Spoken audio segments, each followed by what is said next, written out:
What happens when a war that once revolved around artillery and drones suddenly crosses into the realm of hypersonic theater weapons? On the night of January 8th to 9th, 2026, Western Ukraine received the answer in fire, shockwaves, and a kind of silence that only followed something too fast to be stopped.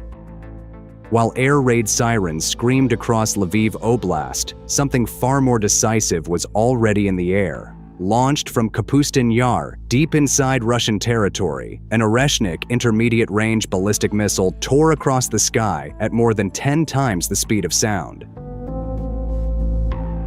So why did Russia choose this moment to unveil Oreshnik again? And why here, so close to Poland's border? Because this was not just a strike, it was a message. This was the second confirmed combat use of Oreshnik, following its 2024 debut over Dnipro. That first strike was a warning. Lviv was the confirmation, and confirmation is what turns theory into doctrine.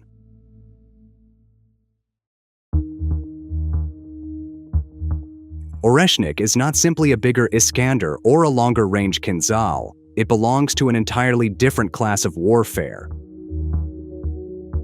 Derived from the RS-26 Rubezh, it is a two-stage, solid-fuel, intermediate-range ballistic missile with a reach that stretches from 600 to over 5,500 kilometers.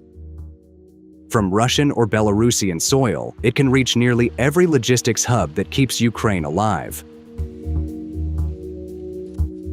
But range is only part of the story. The real terror comes from speed and geometry. After boost phase, Oreshnik releases multiple independently targetable re-entry vehicles, up to 6 warheads that separate and dive toward their targets at hypersonic velocity. Each warhead can scatter sub-munitions, turning a single missile into a skyborne shotgun blast. So how do you intercept something moving at Mach 10 while splitting into decoys and maneuvering warheads? You don't. Patriot batteries, NASAMS, and even future European systems were designed for cruise missiles and aircraft, not exo-atmospheric MIRVs re-entering at orbital speeds. By the time a radar lock is achieved, the engagement window is already gone. This is why Oreshnik matters, not because it is nuclear, but because it does not need to be. By carrying conventional warheads on a missile originally designed for nuclear delivery, Russia has effectively rewritten the logic of escalation. It can now strike like a strategic power without triggering nuclear thresholds. The INF Treaty, long dead, no longer restrains this class of weapons. Moscow is free to field them, and now it has proven it will use them. Which raises the next question: why Lviv? Because Lviv is not just a city. It is Ukraine's western artery, the bridge between NATO's supply pipelines and the Ukrainian war machine. Energy hubs, gas storage, repair depots, and drone assembly facilities all cluster there. Hit Lviv, and you don't just cause blackouts, you choke logistics.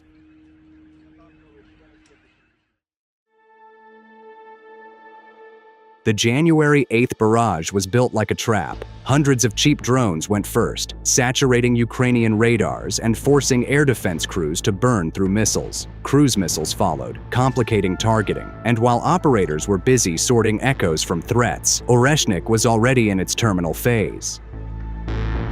Its flight time from Kapustin Yar to Lviv was roughly 20 to 30 minutes. That meant almost no warning. By the time the Ukrainian Air Force acknowledged a medium-range ballistic missile, it was already descending.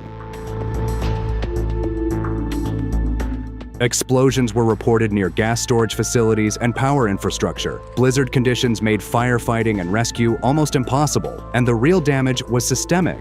Shrapnel from the MIRV warheads scattered across an area over 100 kilometers wide, a signature footprint of Oreshnik's submunition design.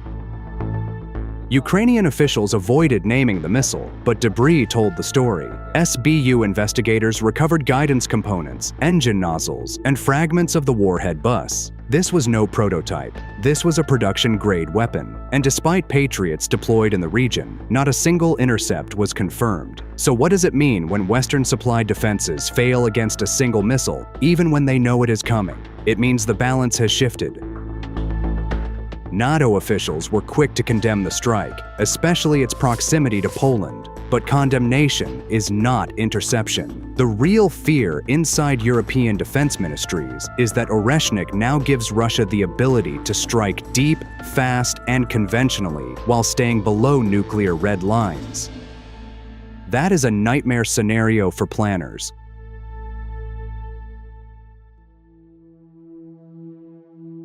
This is where the strategic implications become unavoidable. Oreshnik is not about winning a single battle. It is about reshaping the battlefield. By combining hypersonic IRBMs with mass drone swarms, Russia has created a hybrid strike doctrine that is brutally efficient. Drones drain defenses, cruise missiles confuse them, ballistic MIRVs overwhelm them. The result is a collapse of layered air defense, achieved at a fraction of the cost of traditional saturation bombing. For Ukraine, this is devastating. Every Patriot missile fired at a drone is one less available for a ballistic threat. Every Oreshnik strike forces Kyiv to decide which city gets protected and which one gets dark. For NATO, it is worse. The missile was launched near Poland. It flew over regions covered by Western sensors, and it could not be stopped. That reality undermines the idea that Europe's eastern flank is shielded by technology. Russia, meanwhile, gains psychological dominance. Oreshnik does not need to be used often. Its mere presence forces planners to assume it could be. That changes how supply hubs are built, how troops are deployed, and how leaders calculate risk. What we are seeing is the normalization of intermediate-range ballistic missiles in conventional warfare. A class of weapons once reserved for nuclear standoffs is now being used to knock out power grids and drone factories, and Moscow is doing it deliberately. By keeping Oreshnik conventional, Russia preserves escalation control while achieving strategic effects. It can freeze cities in winter, disrupt NATO supply chains, and apply pressure without crossing the nuclear line. Ukraine's drone raids, by contrast, cannot touch hardened targets in Russia. The asymmetry is stark.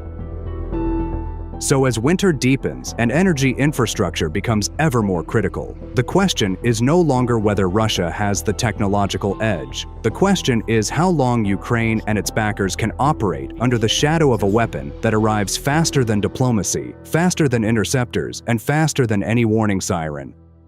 That's for today's episode. See you and thanks for watching.